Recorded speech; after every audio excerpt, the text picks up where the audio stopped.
Ok, bonsoir à tous et bienvenue dans cette nouvelle session de Study Abroad présentée par Share Fondi Opportunity. Donc ce soir, nous avons deux invités qui vont nous parler de la bourse Pan-African University. C'est notre septième session.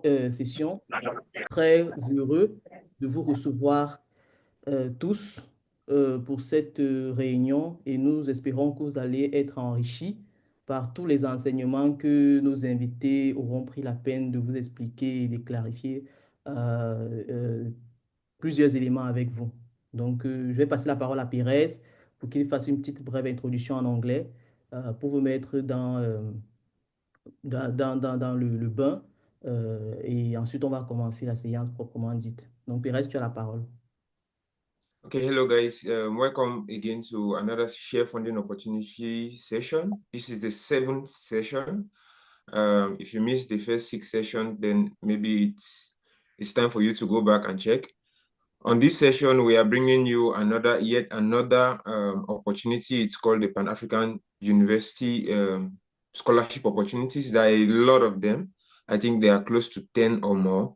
And today we got two brilliant presenters who each got the scholarship at different intervals and at different periods. It's very essential to have people that had it from different eras so that they can give us tips. And so we have Samantha and Vidal. Both again are Cameroonians. Like I said, it's not because we want to bring Cameroonians, it's just because they are the most available in our network. If you have someone, or if you're a listener and you have an experience with scholarship, we are open to receive guests from other nationalities and other countries.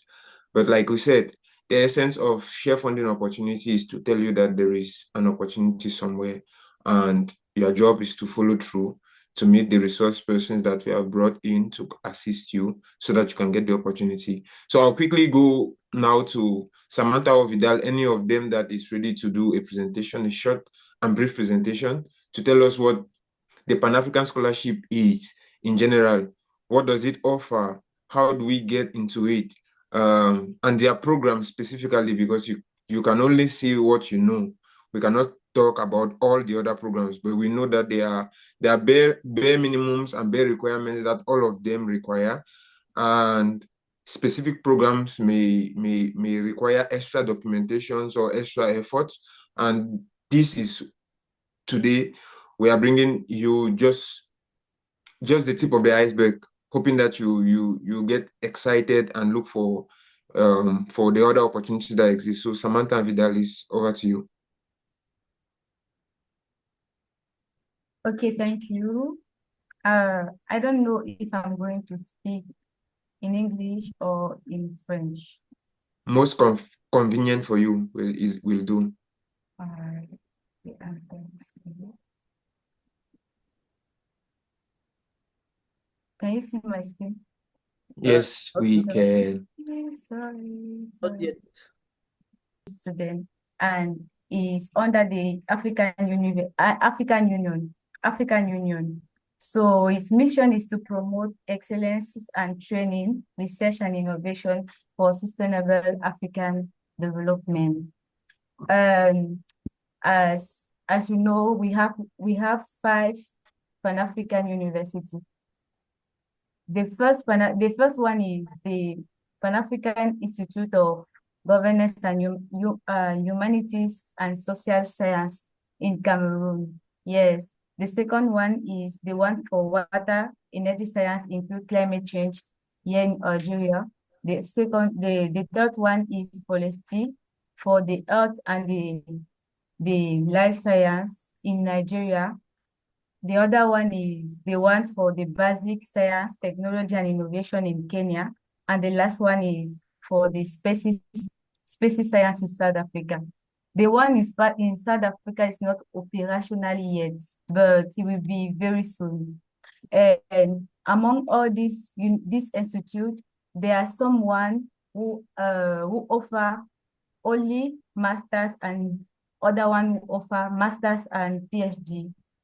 Like here in Paris, for example, we only have masters, and in we only have master. While in Kenya they have masters and PhDs. Yes, Samantha, for excuse me. Are you more comfortable in English or in French? I guess in bourse pour les étudiants de master et de doctorat. La bourse en elle-même est située, est, les universités, les instituts panafricains sont sous l'Union africaine. Donc, c'est l'Union africaine qui trouve les sponsors pour le financement des différentes écoles. Et nous avons 5 instituts sous l'université panafricaine, parmi lesquels, comme vous pouvez voir, la première qui est au Cameroun, la seconde qui est en Algérie, la troisième au Nigeria, la quatrième au Kenya et la cinquième en Afrique du Sud. Oui, en Afrique du Sud. Et aussi, celle de l'Afrique du Sud n'est pas encore opérationnelle. Genre, on ne peut pas encore appliquer parce que c'est pas encore opérationnel, mais toutes les autres sont opérationnelles. Et ça dépend. Les masters et les PhD, ça dépend de l'institut parce qu'il y a les instituts qui proposent les masters et les PhD à la fois et d'autres qui proposent juste les masters. Comme par exemple, mon institut ici en Algérie propose juste les masters. Ça fait déjà 10 années qu'il n'y a que les masters ici, il n'y a pas encore de PhD, mais cette année, ils ont pour projet d'introduire les PhD ici en Algérie. Concernant les critères d'application, l'application pour la bourse panafricaine est disponible depuis aujourd'hui en ligne. Donc, c'est le moment pour apply, oui. Et pour les critères, il y a l'âge qui compte pour les femmes et pour les hommes. C'est comme si je comprenais. Il y a l'âge qui compte pour les femmes et pour les hommes. Il y a les copies certifiées des relevés et des certificats. Il y a la lettre de motivation, le CV, la lettre de recommandation, les références, le passeport et les photos passeport. Aussi, pour le PhD, ce sont les mêmes recommandations, sauf que l'âge pour le PhD va jusqu'à 40 et c'est une erreur, je suis désolée. Et pour le master, c'est jusqu'à 35. Merci. Oui, il faut deux lettres de recommandation et aussi un recherche proposal. Oui, c'est OK. tout pour la bourse panafricaine. Après, ça. Oh, merci. Vidal, est-ce que vous avez peut-être des contributions par rapport à peut-être votre programme spécifique? Est-ce qu'il y a d'autres choses que on doit ajouter ou certaines choses que tu avais fait à ton année que Samantha n'a pas considéré dans sa présentation? Euh, ok. Euh, oui, bon, je peux ajouter quelque chose. Je pense que Samantha a résumé. I'm gonna say she did a good job OK. summarizing all those stuff. The Pan African Institute of Basic Sciences, Technology and Innovation in Kenya Mhm. est de toutes les écoles panafricaines, je vais dire ça comme ça, Pausti, je vais dire, c'est la plus grande en termes de OK. formation, en fait. Je vais dire ça comme ça parce que l'Institut Pausti offre tellement de formations dans le domaine de la technologie, l'ingénierie et des sciences fondamentales. Donc, elle parle de sciences fondamentales. Tu vas voir les mathématiques. En mathématiques, par exemple, ils ont différentes branches. Les branches numériques, la mathématique fondamentale. Je crois que vous êtes familier à ça.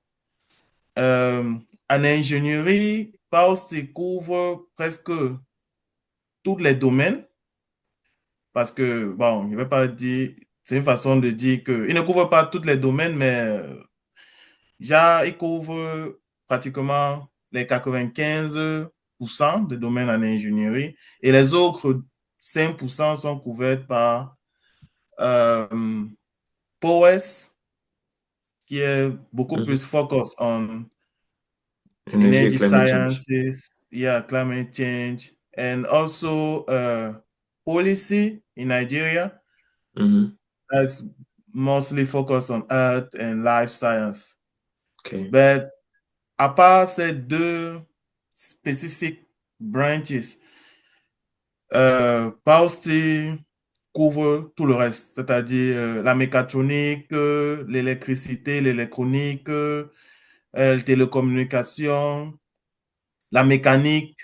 Donc, je pense que s'il y a des personnes qui font ingénierie ici, là, la plupart iront à Pausti ou bien à PAOES, s'ils sont beaucoup plus intéressés par l'ingénierie. Si ce sont les mathématiciens, c'est beaucoup plus Pausti, ou bien les physiciens aussi. Bon, les physiciens seront beaucoup plus à Pausti ou bien Paolosi, pour ceux qui font dans la physique de la Terre et l'atmosphère et consorts. Euh, bon, il y a quelque chose généralement que les étudiants confondent quand ils veulent faire une application. Si vous allez sur le site de l'Université panafricaine, le site est en anglais déjà. Mhm. Le site est en anglais et l'un des requirements for a master application is to have a bachelor. And you know, bachelor is a term specific common in um, Anglo-Saxon part.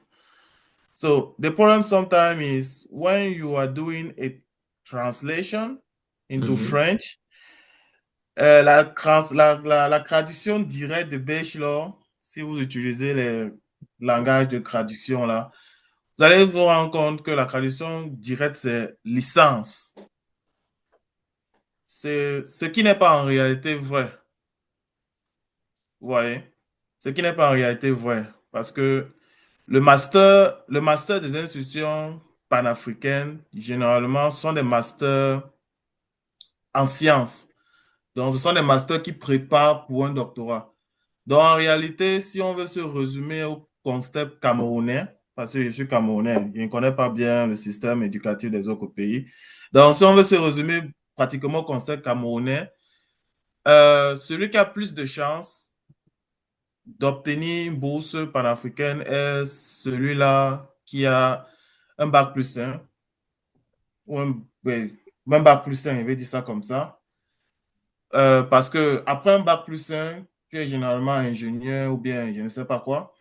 Et tu dois avoir une transition, je vais dire ça comme ça, une formation qui va te permettre de quitter du concept technologique au concept recherche. Parce que quand tu fais ingénierie, par exemple, tu ne fais pas dans la recherche, tu es beaucoup plus technologie. Mhm. Et du coup, il te faut une base pour te permettre d'ancrer spécifiquement dans la recherche, d'où le master en sciences. C'est pour ça qu'ils appellent le master en sciences d'ingénierie, spécifiquement pour Pausti. Mhm. Mais je pense que les dirigeants des écoles là ont compris qu'il y avait ce décalage-là, ou bien je vais dire ça comme ça, il y avait ce Les- décalage-là ce décalage de compréhension entre diplôme d'ingénieur et bachelor, licence et tout ça. Du coup, ils ont fait ce que veut dire une traduction mot à mot. Ça veut dire quoi? Ça veut dire en réalité que master ou pas, si tu as un bachelor, je parle ça pour ceux qui sont dans le système anglo-saxon. Le bachelor, il sait que le bachelor, généralement, c'est 4 ans. Et dans d'autres pays, ça peut aller jusqu'à 5 ans. Au Kenya, le bachelor, c'est 5 ans. Et au Cameroun, je pense que c'est 4 ans, si je me trompe. Donc, si tu as le bachelor, c'est-à-dire bac plus 4 ou bac plus 5, tu peux appliquer pour un master. Mais si tu es dans le système francophone, il donne la possibilité à toutes les personnes qui ont une licence simple, un bac plus 3, d'appliquer et le dossier est considéré. Donc, je pense que c'est là où nous, les francophones, on a eu Je vais dire, on a eu cet avantage-là parce que moi, personnellement, j'ai fait un master en mécatronique et j'ai eu des camarades camerounais dans d'autres filières qui ont eu la possibilité d'être admis dans ces programmes-là après avoir obtenu une simple licence. Donc, ils ont cette possibilité-là. Voilà par exemple le lien, je crois, oui, si les conditions, voilà. Si vous regardez par exemple la deuxième condition, vous allez dire que tu dois avoir un degré, Undergraduate degree. yeah, undergrad degree. What Mhm. they call undergrad degree is what I was saying bachelor. It's the Mhm. first degree before a For master's. a And master's when I'm degree. talking about the master is the master of science. Mhm. So that undergrad degree is generally is back plus 4 or plus 5, okay? Mhm. Depending on the country you are coming from. So, et c'était vraiment très important de parler de cette deuxième condition aussi. Donc, on peut dire en réalité qu'ils n'ont pas négligé les francophones, contrairement aux anglophones. Donc, ils ont pris les francophones et les anglophones Même pied au même d'égalité. niveau. Oui, au Mhm. même pied d'égalité. Donc, c'était Oui. un peu ça. C'est ça l'avantage en réalité de ces bourses-là. Maintenant, la deuxième chose que je voulais aussi dire, c'est dans cette bourse-là, c'est vrai, sur le site, vous allez voir des critères. Ils vont donner des critères de sélection et tout, mais je peux plus vous assurer que ce ne sont pas tous les critères qu'ils considèrent parce que c'est un peu compliqué. Vous savez, ces histoires de bourse-là, c'est un peu compliqué. Ne faut pas toujours se fier à, comment je vais dire ça, aux critères qu'ils présentent sur leur website. C'est un peu très compliqué. Moi-même, j'ai eu à faire 2 ans là-bas et puis se rassurer que la sélection est quand même,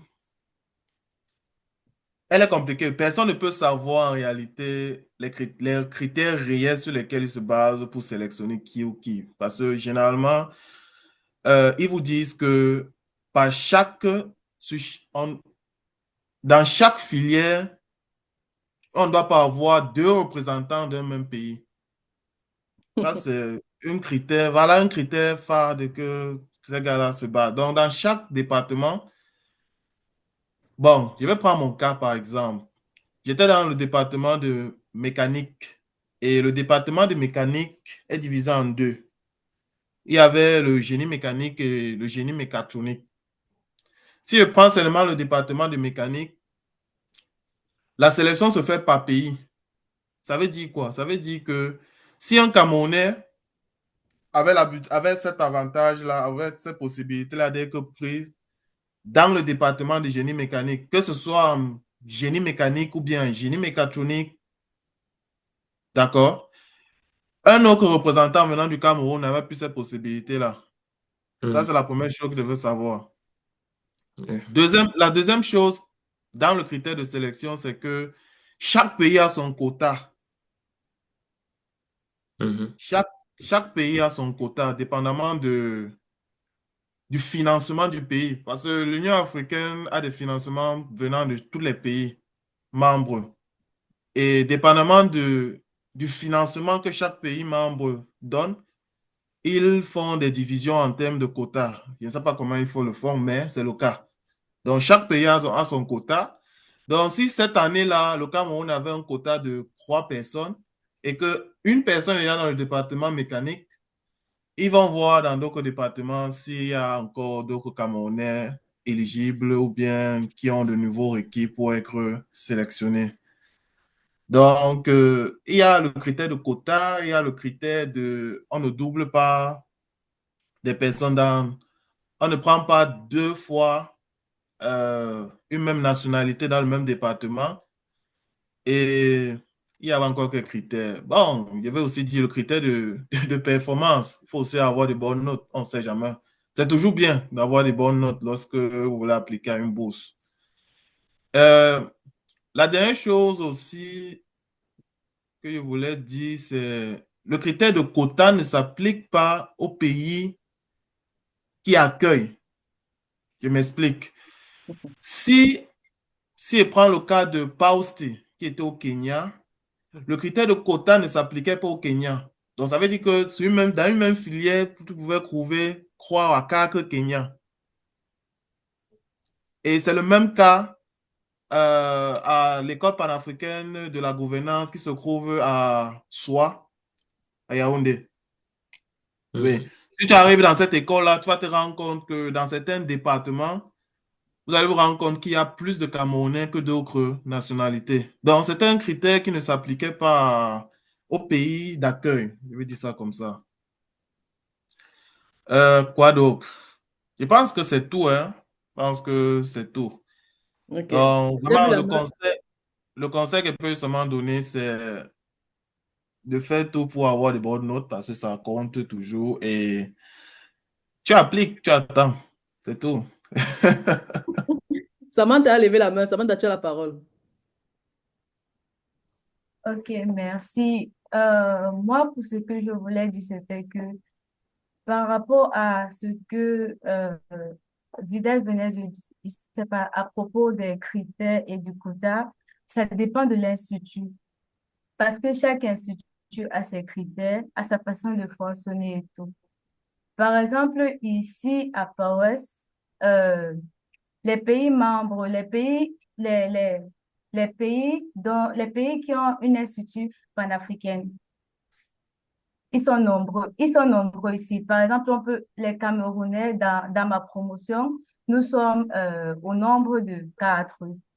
Pendant que les Kenyans sont au nombre peut-être de 6, les gens du Nigeria au nombre juste ceux-là.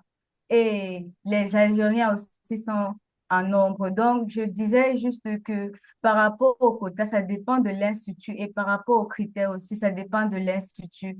Toutes ces instituts ne fonctionnent pas de la même façon et après, peut-être l'application, c'est pas tous les instituts qui font, on appelle ça quoi, l'interview.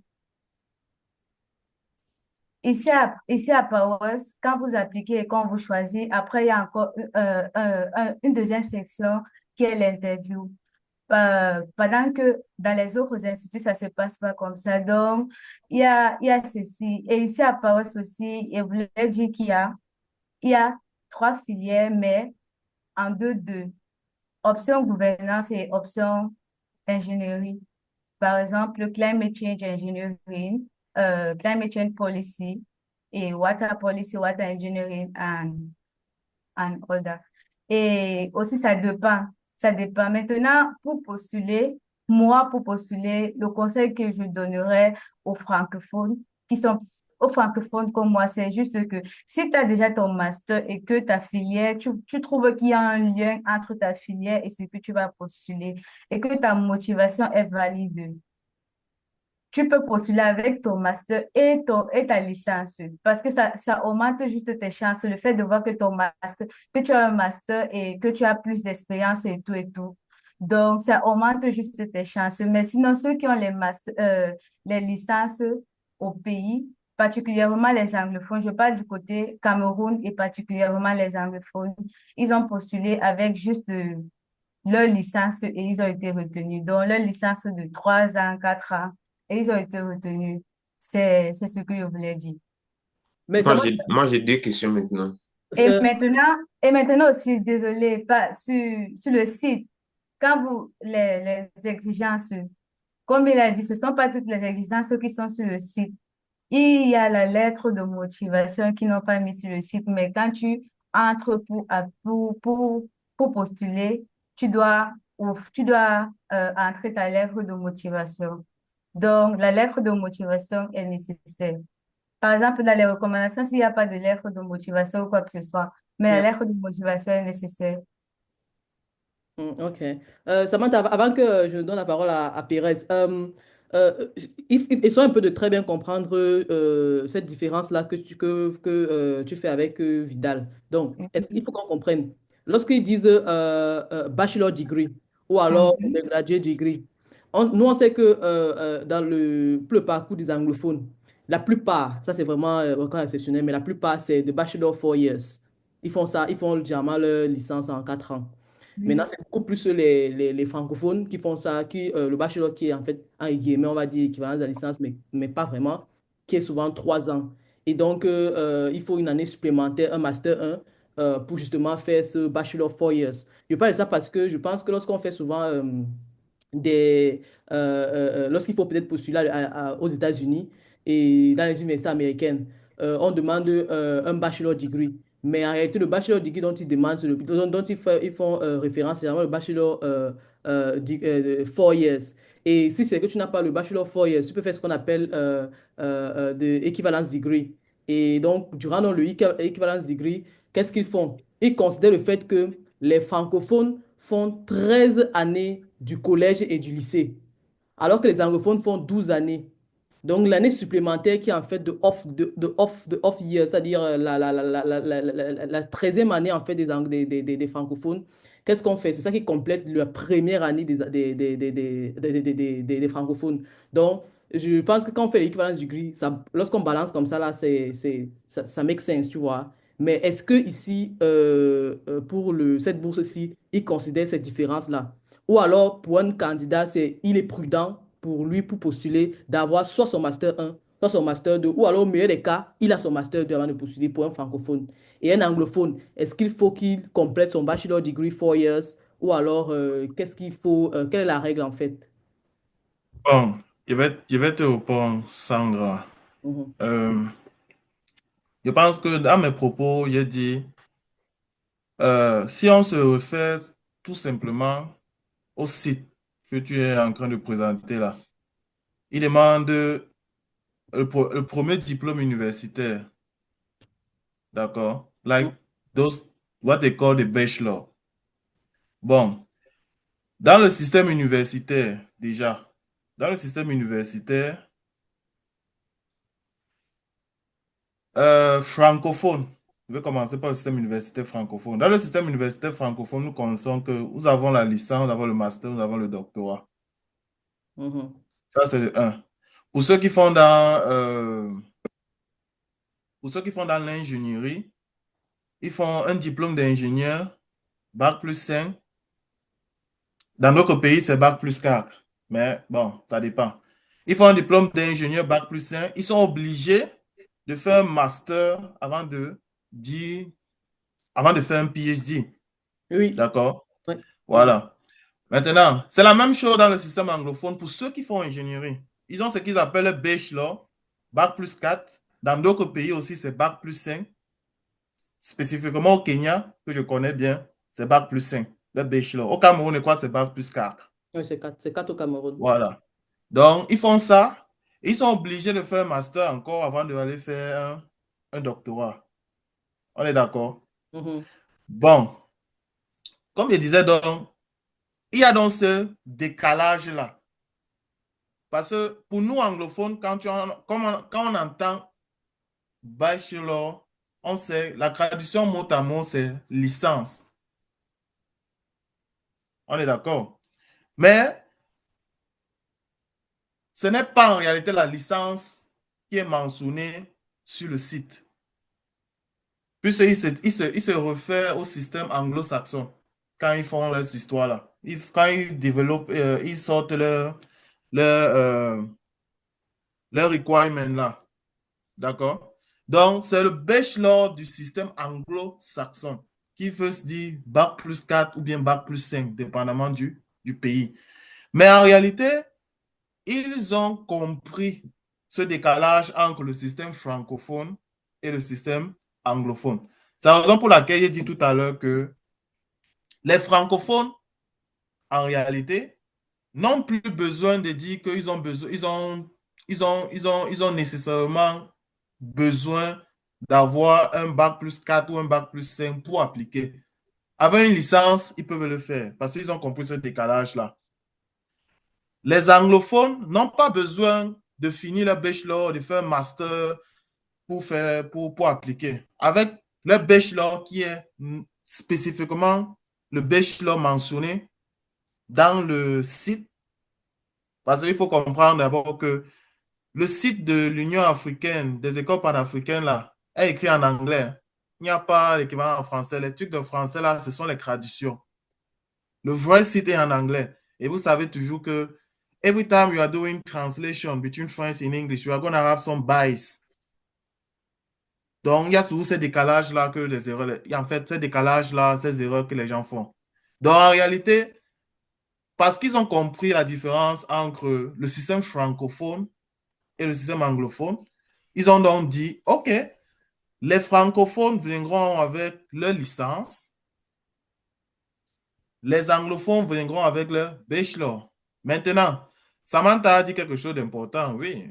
Tu peux bien avoir ton master, tu peux appliquer, c'est toujours un avantage de plus à ta corde. Si tu as un master, tu peux appliquer encore. C'est toujours un avantage de plus, mais en réalité, les francophones peuvent directement appliquer avec une licence. J'en ai vu des personnes le faire. Ils ont été admis. Les anglophones peuvent appliquer directement avec le bachelor sans problème. Donc, c'est ce que je voulais préciser. Ok, Perez, tu as la parole. Ok, juste pour une clarification, I think we need to really clarify things. I think the hitch here is because of the kind of programs. Like me, I did my entire program was in English. Bachelor's varies per the specialty. Those doing environmental science, for example, in the University of West, 3 years. Those doing physics is 3 years. Those doing chemistry is 3 years. Now, specialized courses like agriculture, engineering, whether computer or electronical engineering, they are mostly 4 years, and it's standard in a lot of English-speaking countries. So I think that is where the hitch is. The hitch is specialized courses are offered in the English region following that 4 year course, but in the French region, most times it's 3 years. And it's not trouble, like Vidal was saying, it's not trouble having that. It's simply that you are going to struggle also when you get to the program, because apparently there are some things that when you compress a 4 year program into a 3 years program, there's some things that are taken off, which when you get into the program now, you start facing challenges. It's just like someone that did in the English subsystem of education, he did additional mathematics in Form 5, and then you go into lower seats and you want to do mathematics. Those who do additional mathematics are obviously already one step ahead of you. So that those are the things the person that is applying should consider. But French or English speakers can apply. I have 3 questions now. The first one is Vidal talked about, Samantha talked about motivations, that if your motivation aligns, what does she mean by if your motivation aligns? Because someone wants to apply and he might not know what it means by motivation aligning. Vidal talked about good performance. What does he mean by les bonnes notes? Les bonnes notes, c'est-à-dire quoi? Ça veut dire 2 sur 4, ça veut dire 2 sur 20, ça veut dire 18 sur 20, parce que 10 sur 20 pour certaines personnes peut être OK. 12 sur 20 peut être OK. J'ai vu dans le site, on a dit at least, I think second class, lower. Est-ce que vous avez des conseils par rapport à celui qui n'est pas encore peut-être au niveau où il a sa licence? Est-ce que vous avez les conseils par rapport à le type de notes que la personne doit absolument essayer d'avoir? Parce que moi, je vois beaucoup de personnes dans d'autres pays, par exemple au Nigeria, je connais beaucoup de personnes qui ont les Form 4 GPA, or ils ont les 3.8 GPA. Quand quelqu'un a un 3.8 GPA, tu vis avec tes 13 de moyens et on est en train de vous évaluer, c'est très possible on peut jeter ton dossier. Donc, quand tu dis bonne note, c'est combien pour les scholarships comme ça? OK. Bon, ça, c'est une bonne question, hein. C'est PS. OK, OK. Ça, c'est une très bonne question. Bon, comme tu disais, sur le site, ils ont dit at least a second class upper division or is equivalent. Si elle veut me référer, pour ceux qui sont francophones ici, c'est 12 13 sur 20, quelque chose comme ça. Bon, j'ai spécifier, ouais, bon, quand je disais avoir une bonne note, c'est genre, tu dois tourner, tu dois tourner dans cette marge-là de 12 13 quelque chose comme ça. Je n'ai pas spécifié une moyenne spécifique, genre 17 ou bien 18 ou bien, je ne sais pas, un GPA de 3.7, 3.8 or 4 by 4. Because sometimes you can find some guys with a GPA of 4 by 4, but they got rejected. Okay. You can get some people with a GPA of 4 by 4, but they got rejected, and someone with a GPA of 3 by 4, he got admitted. Okay. That's why I said we don't really know the specific requirement from them. Okay. Whatever is mentioned in this website is not the only requirement, because when they start the screening process, there are more requirements that we are not aware about. Tu vois? Donc, ils ont des euh, vous dites requirement en français encore comment critères, là? d'autres critères. Voilà, ils ont des critères, ils ont des critères en réalité que nous ne sommes pas au courant quand ils font les sélections. C'est la raison pour laquelle ils disaient vaguement que il faut aussi avoir de bonnes notes. Tout ça, si tu te rappelles de ce qu'ils disaient, tu te rends compte que mon critère de note était le dernier critère que j'ai eu à évoquer. C'était le dernier critère. Parce qu'en réalité, pour moi, il est important, mais il y a d'autres critères sûrement plus importants. Si dans le cas où on regarde le fait que des personnes avec des GPA de 4 sur 4 ne sont pas sélectionnées pendant que des personnes avec des GPA de 3 sont sélectionnées, forcément, il y a d'autres critères très importants que ce critère de note. D'accord? C'est la raison pour laquelle je l'ai mis en dernier, déjà. Et comme je disais aussi, euh, ils ont ces critères-là de partage de gâteaux. Je vais dire ça comme ça, en fonction des pays. Et il y a tellement d'autres choses qui entrent en jeu. Donc, pour te répondre, le, le critère de note est important, pour ça que je l'ai mentionné. Faites tout ce, en fait, les étudiants ont besoin de faire tout le possible juste pour avoir le minimum. Ce minimum-là de 12 sur 20, 13 sur 20. Et maintenant, il y a d'autres critères que nous ne maîtrisons pas, parce que vraiment, il peut vous assurer qu'il y a des critères que nous ne maîtrisons pas. Pour avoir été aux côtés de ces gars-là, il peut vous assurer qu'il y a des critères que nous ne maîtrisons absolument pas. Donc, fais seulement ton effort et, et tu appliques. Maintenant, Ok. si ces critères que nous ne maîtrisons pas sont en ta faveur, ça sera en ta faveur. Sinon, bon, tu attends l'année prochaine pour encore appliquer. D'ailleurs, il lance ça tous les ans. OK, une autre Ok. question de Mika. Ah, Pérez, c'est bon avec ta question. Je pense qu'il y a une question pour Samantha que j'ai posée. Ah, d'accord. Elle a parlé des motivations et qu'il faut que les motivations soient alignées. Ma question est toujours par rapport à La qu'est-ce qu'elle veut motivation. dire par ça? Parce que oui, chaque personne, il y a parfois tu te dis que ta motivation est alignée. Est-ce qu'elle a une définition par rapport à ma motivation est alignée? Parce que En fait, faut qu'on. avant qu'elle ne fasse la parole, en fait, elle disait que parmi la liste des critères mentionnés sur le site Internet, comme tu vois ici, il n'y a pas de motivation letter. Tu vois? Oui, c'est pour ça que je suis en train de lui poser une question par Voilà. rapport à. Elle disait que, il Elle faut... a dit, si tu as le master, hein, Mhm. que si tu as un master, tu dois regarder si tes aspirations et tes motivations sont liées. J'ai vu cover letter. So, Généralement, cover letter est comme un motivation letter. Yeah. voilà. Généralement, c'est pas si différent qu'un motivation letter. Mais ma question est plus ou moins par rapport à quand quelqu'un est en train de s'évaluer par rapport à postuler pour la bourse, comment est-ce que la personne sait que, OK, moi, je dois postuler, par exemple, par Lucie, postuler pour ça ou ça ou ça. À part, bien sûr que, OK, il y a les programmes il y a beaucoup de programmes qui sont liés. Par exemple, dans son université, il y a water engineering, il y a climate change, il y a des choses qui sont un peu liées par rapport aux deux. Comment est-ce que tu fais pour connaître que, OK, mes motivations, mes aspirations vont avec ça ou qui ne vont pas avec ça? Ok, merci pour la question. Par rapport à la lettre de motivation, et quand je parlais de, il faut que tu aies une motivation. Déjà, on sait que la bourse panafricaine, c'est dans le contexte africain. Donc, dans ta lettre de motivation, tu ne peux pas dire que tu veux développer une technique pour aider peut-être l'Europe. Ça ne peut pas se faire.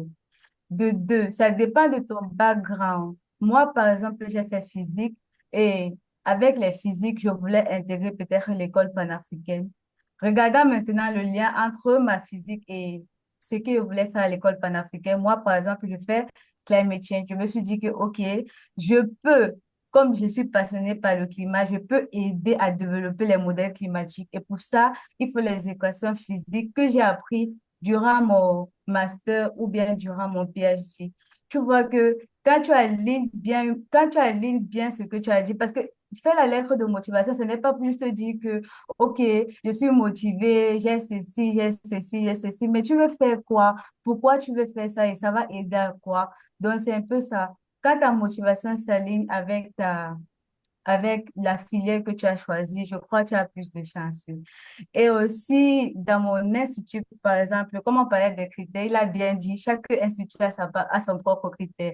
Et peut-être que c'est en train de vendre mon institut ici, là, mais par exemple, pour climate change, pour postuler à climate change, engineering,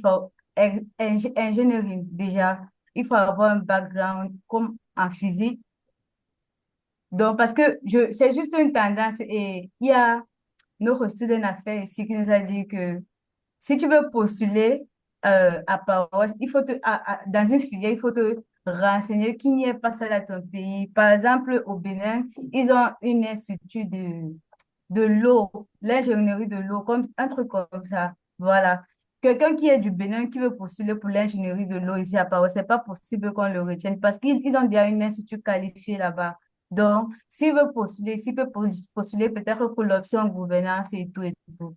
Donc, c'est un peu ça. Ok, une question dans le chat de Michael. Avant, les étudiants de la FGI, c'est-à-dire la faculté de génie industriel au Cameroun, avaient une licence après 3 ans de formation. Donc, pouvaient appliquer ou du moins postuler quand... ah ouais. Quand est-ce qu'il y a ceux qui sont dans les écoles polytechniques au Cameroun car ils n'ont pas de diplôme de licence? Peut-être, Michael, tu vas repriser ta question. Tu peux prendre la parole, tu reprécises ta question. Ok, bonsoir. Ma question, c'est les étudiants de la faculté de génie industriel, avant, c'était un programme, c'était une faculté, donc il y avait une licence. Donc maintenant, on a pu, on a plus de FGE, on a maintenant des écoles polytechniques. Eux, c'est un cycle d'ingénieurs sur 5 ans. Est-ce que ces étudiants, après les 3 années de formation, peuvent candidater à la bourse? Parce que ça revient à l'option de faire un bachelor, c'est faire un master. Ça ouvre tes chances. Par exemple, moi, j'ai fait 4 ans pour ma licence. Et puis, j'ai encore fait 2 ans pour mon master avant de continuer. Déjà, c'est comme Vidal a dit, c'est un programme qui te forme à devenir chercheur. C'est pas un programme qui te forme à titre de devenir ingénieur. C'est plus cadré vers la recherche. Du coup, si tu as un diplôme en ingénierie, c'est un peu comme si tu es en train de faire un master recherche. On doit t'initier, même si tu as perdu peut-être 2 ans par rapport à ceux qui ont fait 3 ans. Ça peut être bien pour toi, ça peut être mauvais. Sauf si j'ai pas bien compris. Et Samantha ou Vidal peuvent.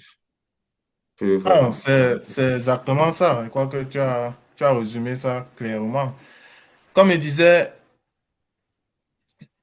le quiproquo, généralement, vient du fait que beaucoup, quand ils entrent dans les écoles panafricaines, ils se disent qu'ils partent faire un master en ingénierie. Ce n'est pas ça. C'est absolument pas ça. Donc, si c'est que tu entres dans une école panafricaine avec l'idée que tu vas sortir ingénieur, arrivé là-bas, tes rêves vont s'effondrer. Il peut te dire ça. J'ai eu des camarades qui venaient du Tchad et du Mali. OK? Parce que l'école panafricaine donnait donc cette possibilité aux francophones d'entrer avec une licence. Je vais revenir à ta question, Michael. Je vais juste finir avec cette explication aussi. Parce que cette école panafricaine donnait cet avantage-là aux francophones d'appliquer avec une licence. Donc, ils se disaient en réalité qu'en venant à l'école panafricaine, ils allaient finir avec un diplôme d'ingénieur. Et qui dit diplôme d'ingénieur dit faire travailler sur des logiciels d'ingénierie, faire ceci, faire des designs et consorts. Oui, basically, what the engineer has to do. But à l'arrivée, ils se sont rendus compte que les cours n'étaient pas orientés ingénierie, les cours étaient orientés recherche. Et ça les a créé énormément de problèmes au point où le problème, c'était maintenant de finir et d'aller faire ingénierie ailleurs. Actuellement, ils sont en France pour faire l'ingénierie, ce qu'ils voulaient réellement faire, que Pausti ne les a pas donné, parce que Pausti, ce n'est pas une école d'ingénieur, c'est une école pour former en recherche. Donc, c'est un peu ça le quiproquo. Et pour revenir dans la question de Michael, l'avantage que la FGI avait à l'époque, avant de passer à Polytech, c'était qu'on était comme une faculté. Donc, la FGI, bien qu'on était dans le système francophone, on fonctionnait comme si on était dans un système anglo-saxon. On fonctionnait en fait comme les anglophones, tu vois. Et on avait cette possibilité, donc, après 3 ans, on avait la licence. Et effectivement, avec cette licence-là, tu pouvais appliquer à l'école panafricaine. Puisque tu venais du système francophone, donc tu pouvais appliquer. Par contre, les écoles polytechniques sont des écoles à cycle fermé. Ça veut dire que tu n'as droit à aucun diplôme avant, Oui, avant tes 5 ans. la fin de la formation, oui. Oui. Tu n'as droit à aucun diplôme jusqu'à avant la fin de ta formation. Donc, ça veut dire quoi? Ça veut dire que après 3 ans à l'école polytechnique, généralement, les Français appellent ça classe prépa. Les Français appellent ça classe prépa, puisque tu fais seulement les maths et les physiques et consorts. Et c'est vrai, tu auras tes relevés de notes, mais tu ne peux pas appliquer à l'école panafricaine avec ça. Parce qu'il te faut un diplôme pour prouver que tu as une licence. Donc, c'était ça l'avantage que Polytech, FGI à l'époque avait. Bon, maintenant, toutes les écoles au Cameroun sont polytechniques et si tu veux appliquer à l'école panafricaine, il te faut finir avec ta formation d'ingénieur. C'est obligé. Ok, moi j'ai encore une autre question, je pense, avant qu'on passe aux questions qui sont dans le chatbot, peut-être, Ok, dans le d'accord, chat. vas-y, Pérez, on va Oui. poser. J'aimerais que vous me parlez un peu des opportunités parce que parfois, on peut tout dire, on peut tout parler de connaissances, mais histoire de flous, comme on dit au Maroc, histoire de flous, c'est histoire vraiment très, très essentielle. Qu'est-ce que la bourse vient avec quoi? Quand tu t'es tracassé jusqu'à on t'a pris, tu as fait peut-être les interviews si tu partais à l'école de Samantha. D'Algérie. Quand tu arrives, qu'est-ce qu'on te donne pour te maintenir d'abord? Et qu'est-ce qui est promis à celui qui vient là-bas? Disons que la personne n'est pas intéressée à devenir ingénieur, veut être grand chercheur. Qu'est-ce qui est promis? Qu'est-ce qui est promis?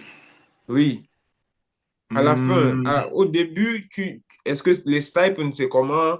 J'ai un ami qui a fait par Lucie qui me parlait de tu dois publier un article, sinon on ne va pas te donner ton diplôme. Je veux savoir un peu les nuances là qui existent dans le programme. Est-ce qu'on va, on est en train- on va financer ta recherche? Si tu es en train de faire un petit projet, comment est-ce que ça se passe? ok. Bon, je ne maîtrise pas trop pour les autres, mais je vais parler spécifiquement de Oui, oui, Pausti. oui, oui. Je vais parler spécifiquement de Pausti. Bon, Mhm, le programme en réalité, c'est la première année que tu fasses master ou bien que tu fasses doctorat ou PhD. La première année est une année de coursework. Donc, ça veut dire mhm, que tu es seulement là pour apprendre des notions qui vont te permettre de faire ta recherche aisément, quoi. Donc, tu as mhm, ce coursework-là. que, effectivement, que tu dois valider. Parce que si tu ne valides pas tes coursework, tu n'avances pas. Maintenant, pour celui qui valide tous ses coursework en première année, la deuxième année, en ce qui concerne pour les masters, et les deux dernières années pour les PhD sont consacrées uniquement à la recherche. Mhm. Donc, tu as intérêt, pendant la fin de la première année déjà, de penser un projet de recherche, de le mûrir, Mhm. euh, de réaliser, vous appelez encore ça comment en anglais, là, en français, là? Euh, Je peux le dire en anglais, on va. you- yeah, you have to make a research proposal. Mhm. OK? So, après avoir fait ce research proposal-là, tu dois le présenter et le défendre devant un jury. Mhm. Et tant que le jury ne considère pas ton research proposal comme impactant, parce que je Mhm. vais revenir à ce que l'autre panéliste a parlé, bon, j'ai oublié le nom, désolé. Euh, Elle a Samantha. parlé, Samantha. oui, Samantha, elle a parlé quelque chose de très important au niveau de la motivation. Elle a parlé de ta motivation doit aller en symbiose avec ce que l'Afrique recherche. OK? Généralement, je crois qu'elle voulait parler du projet de développement de l'Afrique qui va aux environs de 2000, c'est 2064 ou 65, je ne C'est un sais 3, pas. je pense. 63, vous voyez. Donc, en réalité, tu dois développer un research proposal qui va dans le sens là, Et c'est la vision de l'Union africaine de l'Union aussi. africaine. Vision Voilà. 2020, Vision 2063, je pense. Exactly. Donc, tu dois développer un research proposal qui va dans ce sens-là. Et tu dois convaincre, je vais dire ça comme ça, le panel. D'accord? Donc, Mhm. après donc que tu es convaincu le panel, tu entres d'emblée dans ta recherche. You have the floor, comme les anglophones disent souvent. Fais tout ce que tu veux, got your result, present your result, and publish. Publish how many? Okay? How many? For masters, you are supposed to publish one paper, at least one paper. And for PhD, it's at least two papers. If you don't, if you don't meet that requirement, you are not gonna leave that school. So what about the stipend? Les stipends, bon, les Mhm. masters sont dans combien encore là? 500 directement dans la recherche. Tu as un research fund. Okay. Yeah. You have a research fund for a master's. I think your research fund it depends on the department. Depending on your department, your research fund can vary. Okay. My research Mhm. fund was like 3,000 USD. Okay. That was my research fund to do whatever I want. And beside that research fund, you have also some funds for publication. That means you have 3,000 for your research. And then when you want to publish a papers, okay, if you have to pay for a publication fee, for example, you have to ask again some publication fee from the school and they will give you that to you. And the publication fee will could go up to 600, yeah, $600. Okay. So yeah, it was that. Comme il disait aussi, les research funds, ça dépend des départements. Comme il disait, mon département de mécanique, c'était $3,000. Le département d'électricité était dans les 1 500. Et c'est bon, je ne sais pas sur quels critères il se basait pour définir ces research funds. Bon, c'était comme ça. Il y avait des départements qui avaient des research funds, comme le département du génie civil. Ils avaient des research funds qui partaient, qui pouvaient aller jusqu'à $6,000. Donc, dépendamment du département, le research fund que tu dois avoir peut typiquement changer. Quel était encore? Tu crois que tu as posé une autre question? Bon, J'ai j'ai oublié. fait une petite résumé en anglais et puis peut-être tu peux continuer. OK. OK. So, guys, for those who did not understand what Vidal was saying and what Samantha was saying, they said a few things that are most important. Like I said, I'm doing a summary of the most important points. One, if you are writing your motivation letter for any of the programs that are mentioned here, be sure that you are writing a motivation letter that aligns with the African Union's 2063 goals. Be sure also that what you are saying in your recommendation letter matches what is in your documentation. What you are saying in your motivation letter also matches with what is currently available or not available in your country. You cannot be looking for further studies in a program that is already available in your country. You cannot be looking for further specialization in something that is too available for skills that are very, very available in your country. It would be essential for you to look for skills that are rare in your country. Secondly, they also highlighted the need to verify the nationality and country requirements. Some countries have cutoff points, and you should know that, which means that it will help you in structuring how you are applying, which programs you are applying for. Vidal also mentioned that there is a research fund and there is a stipend. The stipend might not be much, but for an African context, it is huge. And at the end, once you are done with your coursework, you receive research fund that you use for any research that you are interested in. Mind you, the Pan-African University Scholarship, it's not an engineering tailored program. It's a research tailored program. So if your aspirations are engineering specifically focused, you are not going to find joy in the program. And you should know that. Forget about the stipend. Like I said, you might get in, but surviving in the water is a whole different ball game.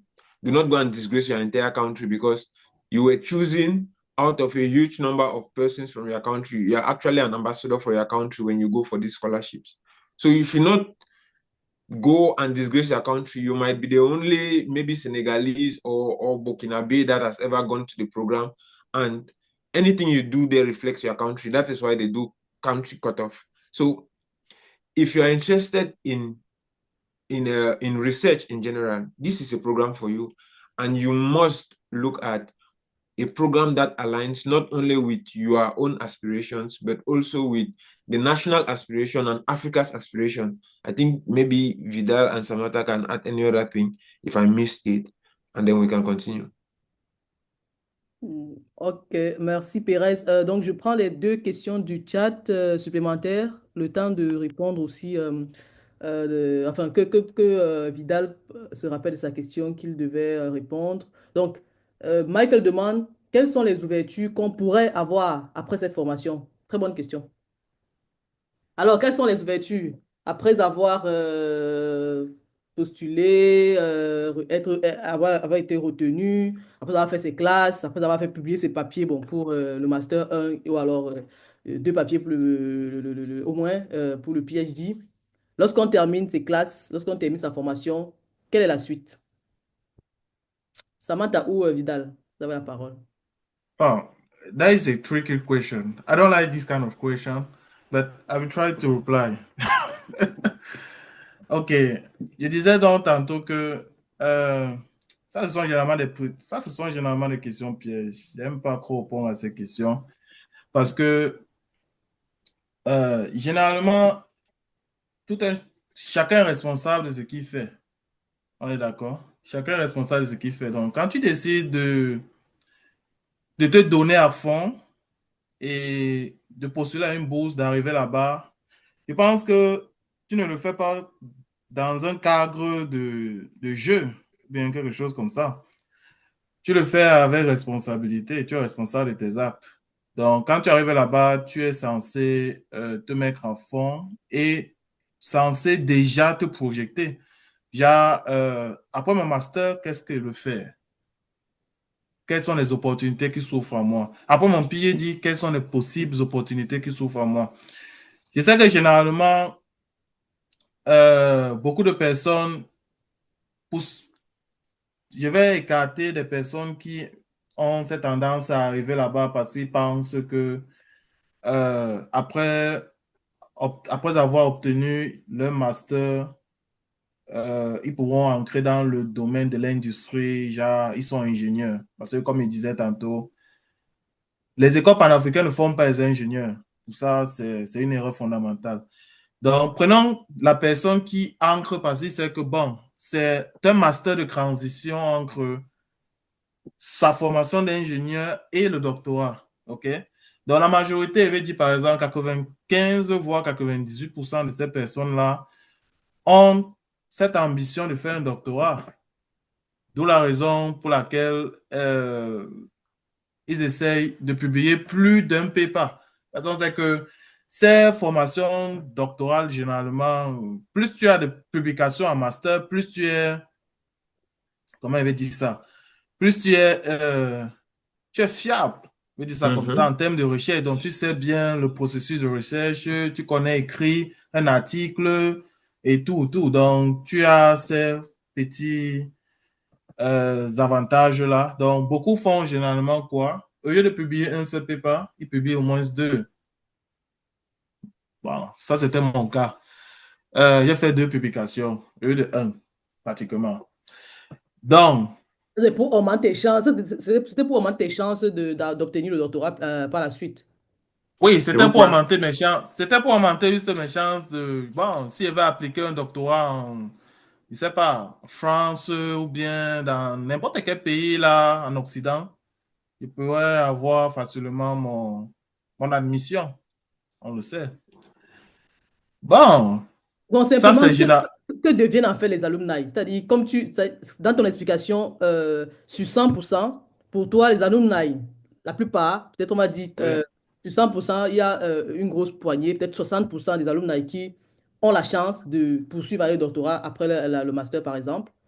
C'est Et les autres, qu'est-ce qui se passe? Je pense que la question aussi après la formation, c'était pas pour, je vais dire, c'est aussi une question un peu subtile parce que en fait, on veut voir si est-ce que l'école vous accompagne jusqu'au bout. Est-ce que à la fin du programme, l'école vous dit OK, vous avez terminé, bye bye, rentrez chez vous. Ou alors, est-ce qu'il y a, par exemple, des séances, par exemple, de discussion avec vous et avec des professeurs qui, soit peut-être vous ont donné cours et qui veulent des étudiants en thèse plus tard, font des petites interviews avec vous. Est-ce qu'il y a un encadrement? Est-ce qu'il y a un suivi? Comment est l'ambiance? Et enfin, je vais dire, et qu'est-ce qui peut rassurer une personne qui entre dans cette école-là et se dit qu'OK, la suite pour moi ne sera plus autant difficile comme lorsque je suis entré en fait. Bon, je peux retourner la question. Quand tu dis la suite pour moi ne sera pas autant difficile, c'est la raison pour laquelle j'ai dit tout à l'heure là que ces genre de questions, ce sont des questions généralement tricky. Et je n'aime pas souvent trop répondre. Ben, pour revenir, tu as marqué un point là tout à l'heure, alumni. Oui, tous ceux qui graduent dans ces écoles-là sont dans des groupes d'anciennes écoles, d'anciens étudiants de cette école où on discute et bon, on essaie de savoir ce que telle ou telle personne se trouve, là où telle ou telle personne se trouve, comment il évolue et tout, et tout, et tout. Mais si c'est pour le suivi de l'école, je suis très No comment. No comment. no comment. Je veux dire no comment à ce niveau-là. No comment. On est en ligne. Je vais dire no comment. Je vais dire no comment. OK. C'est la raison pour Est-ce- laquelle, dès le début, j'ai dit ce sont des questions. Je n'aime pas trop répondre à ce genre de questions. Bon, nous, on Et, va Sam- et, supposer. et Nous, on Samantha, va supposer que la Qu'est-ce que tu en majorité penses? devient. Tu dis? Et Samantha, qu'est-ce que tu en penses? Quelles sont les nouvelles que tu as de tes collègues ou des personnes des alumni dans ta spécialité? Ok. D'après ce que je sais et d'après ce que le code nous a dit, ils nous ont dit que, parce que quand on arrive à un processus d'initiation dans lequel on vous demande ce que vous voulez faire. Ce n'est pas comme si, oui, on vous demande ce que vous voulez faire. Si vous voulez faire le PhD, entrepreneuriat et tout, après votre formation. Oui. Donc, c'est ça. Et ils disent que après la formation, ils suivent les étudiants, particulièrement étudiants par étudiants, pour voir ce qu'ils sont devenus. Donc, moi, par exemple, je prends l'exemple de mes cadets de mes aînés de la septième cohorte. La septième cohorte, oui. Ce n'est pas comme si l'école te cherche une opportunité. Après le PhD ici en Algérie, c'est que, OK, tu as ton PhD, tu as ton diplôme. Maintenant, c'est à toi d'utiliser ton diplôme pour savoir ce que tu vas faire avec, pour te battre encore. Mais sinon, ils ont des partenariats quand même parce que on a des événements qu'on organise avec les partenaires de l'extérieur et tout et tout. Donc, c'est à toi de te démarquer et qu'on sort. Et par rapport aux étudiants de la septième cohorte, chacun s'est battu. Donc, quand ils ont fini, ils sont rentrés au pays. On les laisse d'abord leur adresse. Tu sais que moi, je pense que l'adresse email étudiant dans un institut compte. Quelqu'un qui postule quelque part avec une adresse email où il y a le nom de son institut, et quelqu'un qui postule avec un mail simple, je pense que celui de l'institut, ça pèse par rapport à celui-là. Donc, on nous laisse d'abord avec nos adresses email. Du coup, tu peux postuler pour tes PhD, tu peux faire ce que tu veux et tout et tout. Donc, je ne sais pas comment ça se passe, mais la majorité des étudiants sont déjà partis pour le PhD à l'extérieur. Donc, on peut supposer, nous, on va supposer ici que la majorité vont virer vers la recherche et que les écoles panafricaines, généralement, étoffent l'environnement où tu peux avoir les opportunités. Du genre, elles amènent l'opportunité, mais ils ne te donnent pas l'opportunité directement. Ce n'est pas un direct exchange, c'est plus un indirect exchange. Je te Oui, donne c'est la formation qui est adéquate pour le marché. oui. J'amène le marché un peu plus près vers toi et c'est à toi Mhm. de voir si tu veux sauter ou pas. C'est un peu ça. Et vous Ne- Mais bénéficiez également des recommandations letters pour les professeurs qui vous ont peut-être enseigné, qui vous ont donné certains oui, cours. oui. Est-ce qu'ils Chaque peuvent vous professeur, recommander pour... Voilà. oui, chaque professeur, car puisqu'on a les professeurs d'un peu de partout, et chaque professeur, après un cours, ils nous disent que, OK, si on a besoin de n'importe quelle lettre de recommandation, on peut les arriver, ils vont nous donner. Et également, j'ai entendu, ça dépend, j'ai entendu qu'il y a les pays qui reconnaissent les écoles panafricaines. Ici en Afrique, quand ils disent reconnaissent, c'est genre, si on sait que tu es un étudiant de l'université panafricaine qui vient au pays, on va te chercher pour te proposer un emploi. J'ai entendu ça des étudiants de la RCA, la République centrafricaine. Oui, mais au Cameroun, c'est pas le cas. Au Cameroun, on ne sait même pas que tu es parti, donc on ne On va va même pas dire pas savoir que tu encore. es rentré. C'est un Non, peu ça. ce qu'elle a dit là est très important. Ce qu'elle a dit, c'est une réalité en réalité. Oui, c'est pour ça Tu que je vois. dis pas encore parce que nous sommes en ligne. Il faut toujours C'est une savoir que la... réalité. Bon, une question La de... République, la bon, République centrafricaine, par exemple, suivent les étudiants. C'est quelque chose, j'avais oublié même de le mentionner. Il y a des pays qui suivent les étudiants. Donc, déjà, quand tu as une bourse de l'Union africaine, tu pars dans ces écoles-là. S'il y a une représentation de ton pays dans le pays d'accueil, d'accord, la représentation de ton pays te suit. Donc, ça veut dire que chaque peut-être 4 mois ou bien 5 mois, vous partez là-bas et vous donnez un compte rendu. Tu vois? Donc, ils vous Double suivent ça, en le réalité. stipend. Double Ce, stipend. ce qui n'est pas le cas pour tous les pays. Mais il y Oui. a certains pays africains qui le font. Et ça prouve à quel point ils ont une telle confiance dans la formation qu'on donne à ce niveau-là. Et ils veulent leurs enfants, on veut dire ça comme ça, les compatriotes, ils veulent que ces compatriotes se forment bien et reviennent au pays, comme dans le cas de la RCA. Ça, c'est un cas vraiment, je connais vraiment le cas de la RCA parce que j'ai eu à rencontrer beaucoup de personnes de la RCA au Kenya. Et qu'est-ce que je voulais encore dire là? Malheureusement, je ne peux Oui, pas t'aider. comme, comme, comme PS, ouais, je crois que c'est PS, oui. Comme Ouais. PS l'a si bien mentionné, s'il veut faire une comparaison, pour vous les mathématiciens que vous connaissez bien, il y a une école que vous connaissez bien qui est EMS. mhm. EMS, les écoles panafricaines agissent un peu comme EMS. C'est comme un tremplin. Parce qu'à l'école panafricaine, tu as, Samantha l'a mentionné, vous avez des enseignants qui viennent un peu de partout. D'accord? C'est la raison pour laquelle et tu peux tirer ton épingle du jeu de là, sachant, connaissant ce que tu veux. Si c'est que tu sais que, OK, après, je vais aller, dans mon cas, par exemple, je pouvais dire que, OK, après mon master, j'aimerais aller en Afrique du Sud pour faire un PhD. Je connais déjà un professeur en Afrique du Sud, à l'université de Pretoria ou bien de Cape Town, à qui je peux demander une lettre de recommandation, il ne va pas la refuser. Mhm. Tu vois un peu? Donc, c'est cet avantage-là. Les écoles panafricaines, c'est un peu comme EMS. C'est pour vous propulser. Parce que j'ai connu certains étudiants de EMS, pas pour faire la pub de EMS, j'ai connu certains étudiants de EMS qui, après leur master de transition, beaucoup sont en Allemagne parce que beaucoup de leurs professeurs venaient d'Allemagne, France et consorts. Donc, c'est un peu l'avantage aussi que nous avons de par l'université panafricaine. Et à côté de ça, maintenant, comme je disais aussi, chacun doit être responsable. Quand tu arrives là-bas, tu dois savoir ce que tu veux. Si tu arrives là-bas, que tu es seulement focus sur le stipend, c'est pour toi là-bas. Après 2 ans, quand tu vas ouvrir les yeux, tu vas te rendre compte que le temps est passé. Et bon, le temps est passé. On ne rattrape pas le temps passé. Donc, tu dois vraiment savoir ce qui se passe. Tu dois craquer, comme on dit là, le temps et savoir que, OK, à ce niveau-ci, il doit déjà savoir ce qu'il veut faire après mon master. Et ce que je veux faire après mon master, quels sont les requirements nécessaires pour ce que j'envisage faire après mon master. Tu te carres beaucoup plus dans ça et tout va aller. Ah, Une une c'est question, tout ce que je peux dire. Si je une, veux prendre mon cas spécifique, je pense que on est guest ici là pour parler de son cas spécifique, si je me trompe. Donc, si je parle de mon cas spécifique,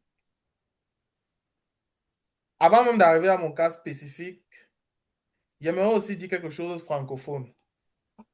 L'avantage, l'avantage des écoles panafricaines, là, c'est, on va pas se leurrer, beaucoup de francophones ne parlent pas anglais.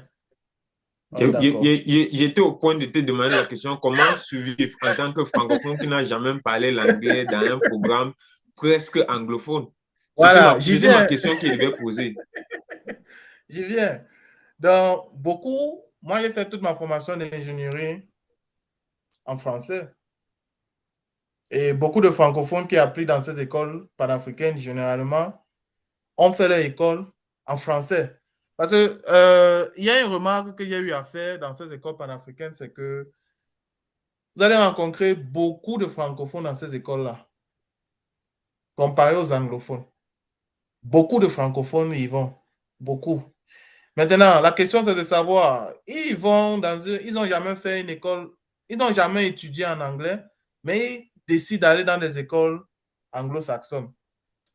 En réalité, ils accèdent dans ces écoles anglo-saxonnes parce que l'Union africaine a plusieurs langues, je vais dire ça comme Mhm, ça. Il y a le français, l'anglais, le swahili et consorts. mhm. l'espagnol. Donc, du coup, ils ont cet avantage d'ancrer.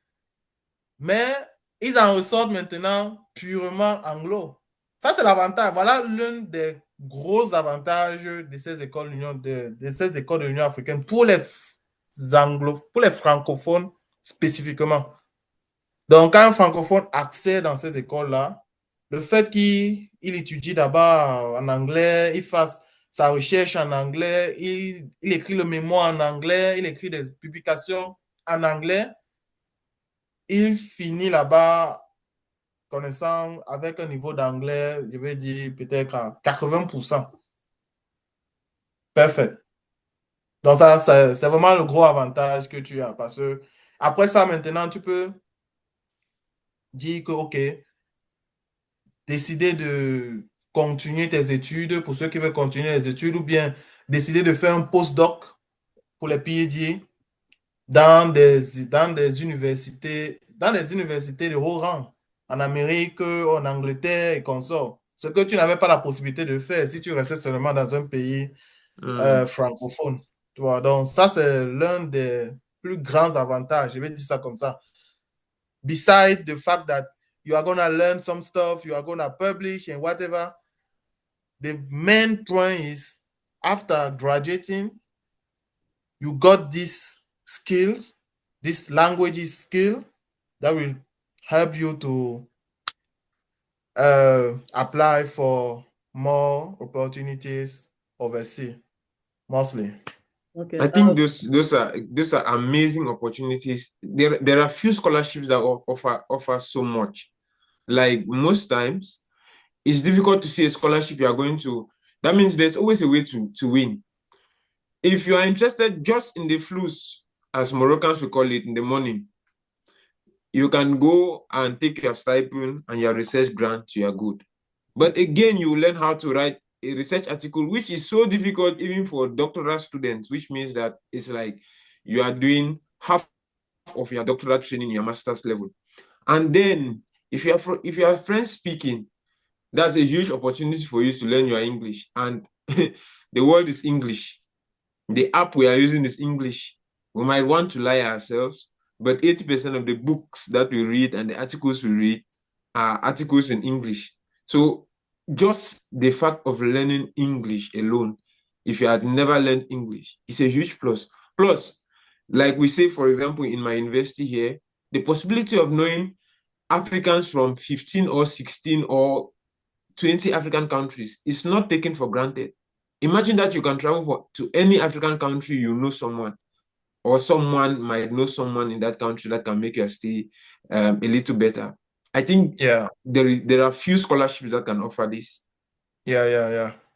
That's Ok. true. On va aller beaucoup plus rapidement parce qu'il n'y a plus de temps. Je vais prendre les questions de Joseph. Il dit, première question déjà, merci aux panélistes pour les informations subtiles. Est-ce qu'il y a un examen écrit dans le processus de sélection?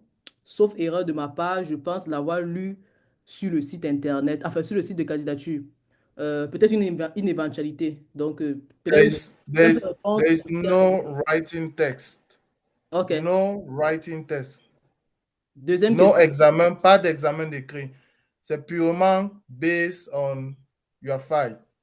You file your application, and based on your application, you got selected or not. Ok. Deuxième question. Si par exemple, on est boursier en master de la PAU, voilà, de ce dont on parle, peut-on poursuivre un doctorat en dehors du financement de la PAU dans le pays où on est boursier? Genre via peut-être des subventions différentes de la PAU. Yeah, you can do that. I forgot to mention something. When you are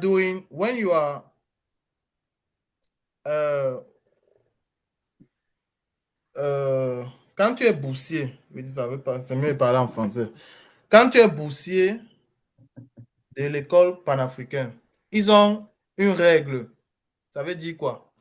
Si tu es boursier à l'école panafricaine du Kenya et que, bon, il y a le domaine PhD. Imaginons que tu faisais un master et que tu as il y a le domaine PhD dans la même école ou bien dans une autre école panafricaine, d'accord? Tu n'es plus éligible. Donc, en réalité, quand on entre dans l'école panafricaine, c'est un tour. D'accord?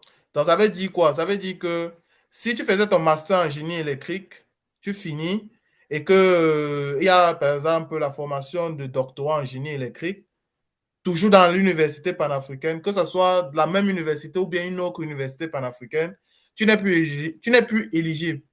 Tu ne prends pas deux fois. On mange On ne mange pas deux fois. fois. Une fois. On mange une fois, oui. Wow. C'est une règle. Ils disent que, bon, c'est pour donner la possibilité à d'autres personnes. À tous les Africains. À tous les Africains. Donc, tu ne peux pas avoir tout pour toi seul. Bon, ça, c'était un côté. L'autre côté, maintenant, pour répondre à la question, c'est oui.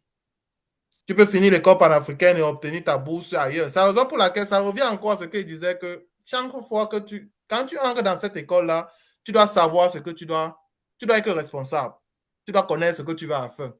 Donc, ça veut dire quoi? Ça veut dire que étant responsable et sachant ce que tu veux faire à la fin, tu peux te décider à dire que, OK, je peux chercher une autre bourse.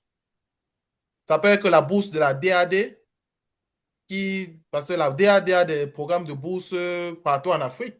Tu peux dire, OK, je peux chercher un programme de bourse en Afrique, la DAD, et tu finis à PAO, tu pars à la DAD. Beaucoup l'ont fait. Au Kenya, par exemple, il y a des personnes qui étaient à Pausti Parce que Pausti est dans l'université qu'on appelle JKUAT, Jomo Kenyatta University Agriculture and Technology. And JKUAT, in JKUAT, you are having also DID scholarship. So we were having some guys after Pausti, they shift to JKUAT under the DID scholarship. So it's something that is possible, but it's possible only if you are mature. If you are not mature and you are just focused on stipend, that is also good for you. Money is good, but you have also to be mature and know what am I supposed to do after this scholarship, because I don't want maybe to go back home and just sit down and come back and solve stuff. No, I want to progress in my life. So what am I supposed to do after this degree? It's very important. When you enter those schools, you have to know what am I supposed to do in the future, and you plan your life. Otherwise, you will graduate in that school, you will publish that school, okay? But you will get your return flight ticket to your place, and then it's fine. You are not gonna pay for any flight ticket. Okay, it's free of charge. You will get back home to your home country and now start back. And that is not Yeah. good. Yeah. So Une question pour Samantha. Samantha, tu as précisé que le site internet, enfin, que l'on peut déjà postuler, mais j'ai essayé, je me heurte à un problème. On dit le website est close. Je ne sais pas pourquoi. Je ne sais pas, mais dernièrement, on nous a envoyé un message nous disant que les applications pour cette année devaient être ouvertes aujourd'hui. Donc, on attend peut-être que demain, ça serait ouvert. Alors. Aujourd'hui, le 15. Et oui, on a dit que ça devait être ouvert aujourd'hui au 15. Peut-être ça peut être ouvert à 23 heures. Donc, je ne sais pas, mais Wow. si j'arrive à avoir le lien de la bourse, je vais envoyer à Michael. OK. Bon, ça dépend il y a aussi ces histoires de décalage, ouais, hein, faut prendre en compte. Bon. Mais en réalité, moi-même, j'ai reçu parce que mon email de l'université, là, il est toujours actif. J'ai reçu un message allant dans ce sens-là que le site, les applications seront ouvertes à partir du 15. Donc, il faut seulement attendre. Bon, je vais conseiller aux personnes de regarder, de check on the website from next week. Yeah, it's better. OK. Donc, je crois qu'on est à la fin de notre séance. Peut-être une toute petite dernière question pour Samantha et Vidal. Ça, c'est une question assez, on va dire, bon, enfin, qui touche votre parcours personnel. Donc, Vidal, tu n'as pas terminé, mais juste, ben, vraiment brièvement, hein, qu'est-ce que tu es devenu après ta formation comment tu as procédé, en fait, pour avoir, on va dire, une autre opportunité à la suite de ton programme? Bon, comment j'ai procédé? J'ai juste cherché les opportunités. Bon, déjà, après la formation, comme je disais, je me suis mis à chercher les opportunités. Hein. Je me suis mis à chercher les opportunités que j'ai obtenues ici aux États-Unis. Bon, actuellement, je suis research assistant dans un laboratoire de recherche ici en Amérique. OK. Et bon, donc c'est ça que je fais actuellement. Donc, je suis assistant de recherche dans un laboratoire ici qui travaille sur le contrôle, donc les moteurs, que ce soit les moteurs de véhicules, de bateaux, et qui fait généralement dans le contrôle de ces moteurs-là. Donc, ça, c'est l'opportunité, ou bien c'est l'avantage que je suis vraiment très appréciatif, je vais dire ça comme ça. Comme je disais tantôt, je vais dire que le Kenya m'a permis d'améliorer mon anglais. Mon anglais n'était pas si bien que ça. Ah, tu me vois maintenant là, je suis au stade comme ça, là, je parle un peu. Ou bien je parle avec les Américains. Il y a 3 ans, ils ne pouvaient pas le faire. Ça, c'est... Non, il faut être véridique, il faut souvent dire les vérités. Il y a 3 ans, ils ne pouvaient pas le faire. Donc, le Kenya bien la bourse panafricaine m'a permis déjà d'améliorer mon language in English. Donc, ça m'a permis effectivement d'améliorer mon anglais et ça m'a ouvert les opportunités. Comme je disais, les bourses panafricaines, c'est comme des tremplins. Avoir un degré d'une université purement anglo-saxonne ouvre grandement les opportunités pour ces pays-là, pour les pays en Europe et en Amérique. Carrément, ça c'est un fait. Parce que nous, généralement, nous qui venons généralement du Cameroun, nos diplômes nous ouvrent simplement les portes de la France ou bien Belgique ou quelque chose, ou bien des choses comme ça. Voilà, des pays comme ça. Mais quand tu as déjà un diplôme venant d'une université purement anglo-saxonne, tu as cet avantage-là d'aller partout où tu veux. Tu peux cibler, quel que soit le pays où tu vas aller, tu iras. Parce qu'on parle l'anglais forcément dans ces pays-là. Donc, c'est l'avantage que l'école m'a donné. Donc, après, là, j'ai postulé. C'est pas comme si j'ai postulé une fois, m'a accepté. Hein. Non, il y a eu des rejets. Il y a toujours des rejets. Je pense qu'il n'y a jamais de... Si tu postules avec l'idée, genre, j'ai fait l'école panafricaine, on va jamais me rejeter. On va te rejeter une fois, tu vas déprimer. Donc, donc en réalité, il faut avoir ce moral-là, il faut avoir ce mental fort-là. Tu appliques, on te rejette, tu ne perds pas espoir, tu continues à appliquer. C'était mon cas. Et maintenant, je suis aux États-Unis, je travaille dans un laboratoire. Bon, je suis content. OK. Et Samantha? Ok. Moi, je suis toujours étudiante en master, comme vous savez. Uh-huh. Je suis à la fin de ma première année de master, donc bientôt, je vais aller en recherche. Et après mon master ici à Powell, actuellement même, je suis en train je, je me prépare pour composer le TOEFL, oui, pour composer le TOEFL, pour pouvoir postuler aux opportunités. Parce que, je vais dire ça comment, avant, je pouvais dire que j'ai envie d'aller faire le PhD en France parce qu'il était francophone et tout et tout. Mais comme il a dit, maintenant, on se bat en anglais, on peut s'en sortir. Du coup, j'ai, j'ai espoir que je vais obtenir un PhD dans ma filière. Alhamdulillah. En tout cas, nous vous souhaitons vraiment beaucoup de courage dans vos différents Ouais. parcours. Et déjà, félicitations, hein, c'est déjà un très bon témoignage. Merci beaucoup à tous de nous avoir vraiment accordé ce temps d'échange ensemble. Mais on va s'arrêter là parce que, bon, voilà, il y a le temps qui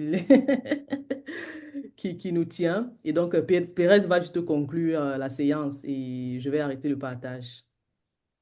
Okay, guys, it was really an interesting session, but like every good thing, it must have an end. And I would like to thank Vidal. I would like to thank Samantha.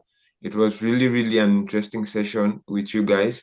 And for those listening to us or those who are going to come on the YouTube channel, please don't forget to keep applying, keep a high morale, keep planning, keep being mature, like Vidal would say, keep being mature. Even when you get the opportunity, getting it is one, staying in the opportunities two, moving to your next opportunities is so far maybe the most difficult, but in everything, keep an open mind and always look at the good side of every story. And I would say bye and let's see maybe for the next session next week. Thank you so much for being here, and thank you so much for always keeping up to date to the SFO study abroad sessions. Bye. Bye. Stay safe, guys. Bye.